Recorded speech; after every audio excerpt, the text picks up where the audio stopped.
Uma moeda possui três funções básicas que são meio de pagamento, reserva de valor e unidade de conta, ou unidade de valor ou medida.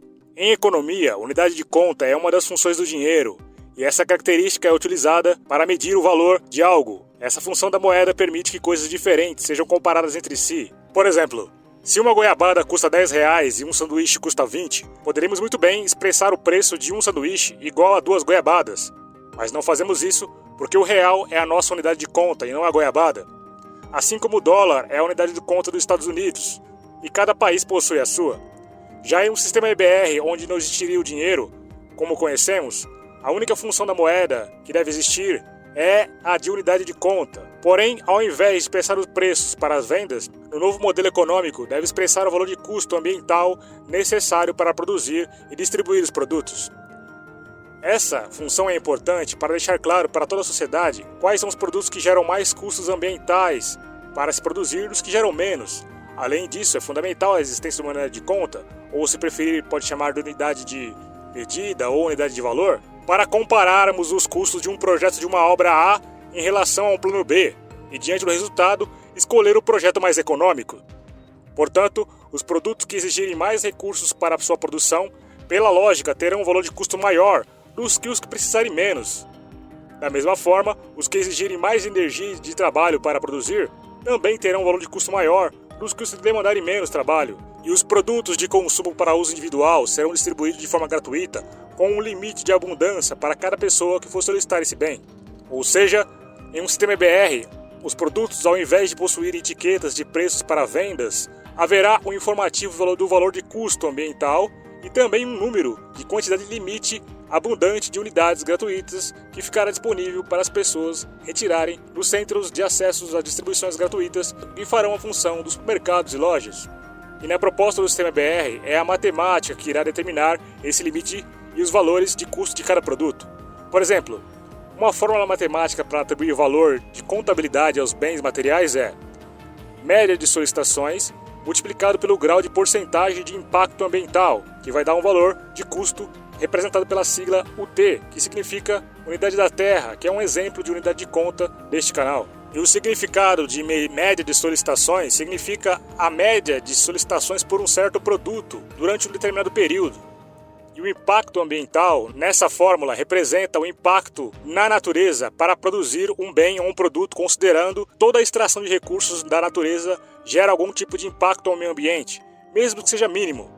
E mesmo que não haja extração de recursos, pode existir algum impacto durante a produção do produto. Quem deve determinar o cálculo padrão para chegar no valor de impacto ambiental devem ser estudiosos e especialistas em meio ambiente e dos recursos materiais. E o impacto mínimo ao meio ambiente deve ser a meta principal, já que nenhum sistema EBR o objetivo é produzir de modo sustentável. E o valor de custo do resultado dessa fórmula, representado pela sigla UT, é o exemplo da unidade de conta desse canal, que representa a expressão em números dos dispêndios, gastos, despesas, danos ecológicos que eventualmente sejam necessários para produzir e distribuir os produtos. Já a fórmula para estabelecer um limite máximo de distribuição gratuita de oferta de bens e produtos de consumo de uso individual é necessário para não esgotarmos os recursos da natureza e distribuirmos os bens gratuitamente de forma racional. E a fórmula sugerida por esse canal é quantidade limite de produção dividido pela quantidade média de solicitações, que vai dar um resultado igual a um limite de abundância na oferta de gratuidade. O termo e o resultado dessa fórmula, com a expressão limite de abundância na oferta de gratuidade, significa o limite que determinada fábrica ou indústria pode oferecer em produção de um determinado produto num certo ciclo de tempo, para que cada cidadão que solicitou o bem tenha a mesma oportunidade em números de quantidade abundante para a retirada individual do produto que requisitou no centro de distribuições gratuitas. E o destaque da palavra abundância significa fartura de produzir bens que irá ocorrer no novo sistema devido ao aumento da capacidade produtiva que vai ocorrer por causa da união dos recursos materiais e tecnológicos dos países que aceitarem a mudança. Além disso, há a eficiência que vai ser gerado devido à automação de toda a cadeia produtiva. E as fórmulas para atribuir valores e limites de gratuidade devem manter uma relação inversamente proporcional e serem variáveis. Por exemplo, vamos supor que para a produção de um produto exija muitos recursos naturais. Naturalmente, o valor de custo desse produto deve ser um valor alto, porém, a quantidade limite de oferta desse bem será menor. E quando exigir menos recursos e menos impacto ambiental, o valor de custo dele será menor, porém o limite de oferta de gratuidade será maior. E as fórmulas não precisam ser iguais às do exemplo desse vídeo. Especialistas nas áreas de meio ambiente, produção, tecnologia, economistas ecológicos, matemáticos, contabilistas, entre outros, são os profissionais que podem criá-las através de uma força-tarefa que trabalha em conjunto. O importante é que as fórmulas cumpram essas funções essenciais de atribuição de valores e limite de gratuidade, para que a produção e distribuição dos bens seja de forma racional e ambientalmente responsável.